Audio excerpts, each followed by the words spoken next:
Id-Dipartiment tal-Protezzjoni Ċivili ser jara titjib fl-operat tiegħu grazzi għall-investiment f'5 vetturi ġodda tat-tifi tan-nar bi spiża ta' €1,500,000.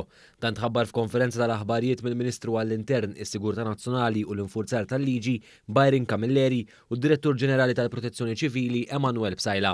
Is-Sur Bsajla fil-fatt spjega kif grazzi għal dan l-investiment issa l-Protezzjoni Ċivili se tkun iktar preparata biex taffaċċja r-realtajiet ta' pajjiżna fosthom iċ-ċokon tat-toroq Maltin. Xorta iġorru kwantità kbira ta' ilma għax iġorru fuqhom 1300 litru ta' ilma, kif ukoll għandhom is-sistema tal-foam magħhom illi iġorru 150 litru ta' foam concentrate u ħajkunu effettivi ħafna speċjalment fejn ikollok hemm postijiet dojoq bħal huma l-Imdina, il-Birgu u l-Irħula, it-toroq tal-Irħula, kif ukoll meta jkun hemm karozzi qegħdin jaqbdu.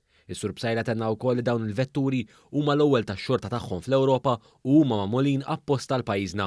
Huma l-iżgħar illi qatt ġew immanufatturati fl-Unjoni Ewropea, bażikament ġew immanufatturati għalina wara illi s-suppliers ġew jaraw ir-realtajiet illi għandna.